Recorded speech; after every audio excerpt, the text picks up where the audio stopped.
Ryan Garcia is saying that fully healthy Tank Davis won't beat him. Um, Fully healthy Tank Davis won't beat him. And Teddy Atlas warns Terence Crawford. Let's speak on it. Thumbs up the video, share the video, subscribe to the channel. Next subscribe button is the bell icon button. Hit all notification. Chris Chance or Haney won't beat him. Excuse me, not Tank. Sorry. Hit all notifications. Chris Chance and notifications. We go live drop video. He said Ryan Garcia fully healthy. Haney won't beat me. Um, Uh, so let's see, get to the quote. He said Garcia, Devin Haney will not beat me. Devin Haney will not beat me. If my full strength is too much, I'm ready to do my job. Said Ryan Garcia on social media. Yeah, because we move up. The talent moves up. Everybody got to move up. Said Ryan, responding to being told that 135 division has dried up names. Um, he said nobody's going down to 135. Pitbull Cruz went up to 40. Everybody's going up. Nobody's worried about whatever Gervonta Davis is doing. I guarantee you nobody's worried about him. He says, I'm telling you that if Gervonta wants to see me at 140, we can do it next. But he's not going to do it because he cannot take his energy. I know he cannot take it. He said, the team, Tank Davis, did everything they could to try to disable me, try and disable me. I went there with a smile left with a smile. I made 30 million in one night, said Ryan. I almost died making weight, and I came in and fought through it all. And now look at where I'm at. I'm 25 years old. I could retire tomorrow if I wanted to, but I don't because I got a big mission. Right now, I'm going to knock out Devin Haney, said Ryan Garcia. So, at the end of the day, he's saying he had full strength right now. And basically, he's like, well, Devin can't beat me. I'm 100%. I don't have a rib injury. Remember, he's saying that. I ain't drained. But so funny is he did more complaining during the Devin Haney fight than he did about Gervonta Davis. Now, I don't know if they made him sign a non-disclosure agreement where he couldn't say certain things or couldn't slander Tank in certain different ways, but we all knew about the rehydration clause. You know what I'm saying? We all knew about that. You know what I'm saying? We all knew about that shit. So I don't really understand it. But when it came to Devin Haney, oh man, I've been touched as a kid. And what about the kids that's been touched and all this other shit? And I'm mentally not sane and all that. He was doing that, man, because they feel like Devin Haney gonna win and they want to protect Tank. He want to sign the PBC, so he got to get jumped in. You feel like a deal me? So I mean, at the end of the day, he made more excuses leading up to this fight than the Tank Davis fight. Devin Haney didn't handicap him. Devin Haney didn't handicap him. Let's call it what it is. Devin Haney didn't handicap him. He ain't talk shit about he ain't talk shit about how how Tank was handicapped. He wasn't crying and complaining about that. You know what I'm saying? He wasn't crying and complaining about that. So, you know,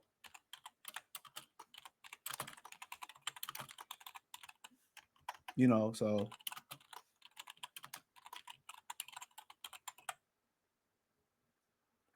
that's crazy to me. That's crazy to me. But so but yeah, he doing all this crying and complaining and shit. And no, man, I'm crazy and I'm mentally not right. That's because the zone told him. The zone told him he had to fight. He had to fight this man. He had a big pay-per-view date. They was like, okay, you can do Rolly. Go make the Rolly fight happen. And that's why De La Hoya and Bernard Hopkins was laughing at Rolly. That's why they was laughing at Rolly and shit, man. Because he lost and he probably turned out more money. That's because Al Heyman made him. He didn't make no decisions. He didn't make no decisions at all. So, um, but yeah, he ain't make no excuses as far as Tank. That's because he want to sign over there and be down with them. He secretly worked with them. Like I continue to say, he hurt Golden Boy pockets too. Yeah, he hurting Golden Boy pockets too. He don't care about Golden Boy. He feel like they did him dirty. He trying to get free from that deal and trying to get over to Al Heyman. So even though Floyd played him, he's still gullible and dumb. Still gullible and dumb. But for him, hey, do what you do. But I found it so funny. He did more complaining about this fight. He said he had a rib injury versus Tank. They had a spot in the camp. Then he turned around and was weight drained. He didn't do half the complaining. Half the complaining. And for Javante Davis to do all that, for him to do all that versus Ryan Garcia, that let you know, bro, he ain't gonna fight nobody. He ain't gonna fight nobody, especially when his fan base, and the majority of casual fans ain't gonna put no pressure on him. They ain't gonna put no pressure on him to fight nobody. And at the end of the day, that's just the world of boxing that we in. That's just the world of boxing that we in. Can't do shit about it. Can't do shit about it. So, but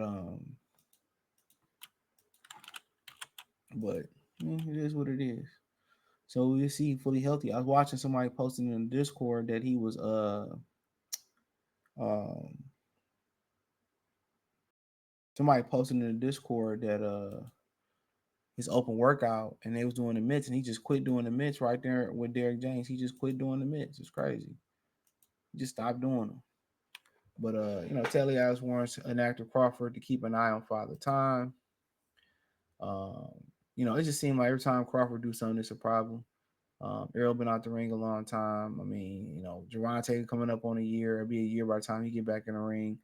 Um, Jerron been out a year. You know what I'm saying? When the last time the other Charlo fought, it's about to come up on a year in September. So he was on Pro Box. He says Crawford and his team has said Boots is not on their radar. 154 title holder. Algieri said it wasn't the type of fight they're looking for. They're looking for big money.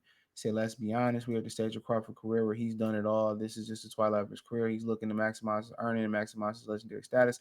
At this point, Terence Crawford is making money moves, and I'm not sure Jerron Ennis is the kind of money that's going to entice him. He offered the man to fight 2 times, bro. I just don't understand why people keep bringing this up. He said he wins with everybody in the weight class now. Atlas said Tuesday on the deep water. He carries his power. What is so special is what's inside. He doesn't believe you can beat him. He's a special type of guy. And the timing is a different dimension. He sees things other people don't. He's also calm. Just a twitch of your muscle. You're just starting to see that. And that's why he's always ahead. Um, he has opportunities at higher weight classes, like Jerry said. Alice at it. And there's no Godzilla up there at 154. He can move up and win Alice order. But he also says something else. He says that the thing is out to be worried is that one enemy who's undefeated against anybody, no matter what. Alice said is Father Time. He's right. He's right. But the thing for Crawford is Crawford keep his body in motion. Crawford stay in the gym. Crawford live a clean lifestyle. You know what I'm saying? When you a family man, the only real trouble about being a family man is that, kids like to eat. That's the only real issue is that the kids love to eat. And if you hang around the crib, you're gonna be eating just like them. And this is why when you doing you going on lifestyle changes, diet, whatever you want to call it. This is why they tell you not to keep, all that bullshit in the house, so you won't be enticed to eat that bullshit in the house. Keep the Oreos out, keep the ice creams out. But when you got kids, you gotta have ice creams, you gotta have Capri Suns, you gotta have fruit snacks, you gotta have those things in the crib. You know what I'm saying? So that's what make it deadly when you start eating all them snacks because the kids eat all the snacks. That's what make the shit deadly. That's what make it deadly. Real talk. That's what make it deadly. That's pretty much where the problem come in at.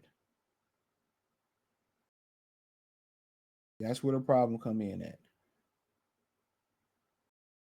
So um yeah, that's where the problem come in at. So um but yeah, I think he'd be straight. I think they'll figure it out or whatever. So um, coming up on a year in July, he been kind of fighting on that humbug type of schedule, but we'll see. I think they got something cooking in the oven, and we'll know something when they ready to tell us about it. So, but he right. Rogers tell Mayweather he got to be more and more active. You got to be more and more active. The older you get, you got to be more and more active. That's what he's tell. Roger was known for telling Floyd that Floyd, it takes 6 months to build a pay-per-view and all this shit. And Roger like, man, if you don't get active, you're gonna lose. You're gonna start getting injured, you're gonna lose and shit. So he was right. He was right. He was right. So activity is the activity is the key. The activity is the key. So but hey, let me know what you girls and guys think, man. Thumbs up the video, share the video, subscribe to the channel. The subscribe button is the bell icon button. Hit all notification, increase your chance to get notifications. We go live and drop video. Financially, want to support the channel? Cash Up $ CJ Good 313, Venmo CJ Good 313, PayPal link in description. Hit the link tree. Find me on Twitter, Instagram, Spotify, Anchor, Cash App, Venmo, PayPal, Apple Podcasts, Google Podcasts, the whole nine. Appreciate the love and support. Let me know what you think in the comment section. Peace.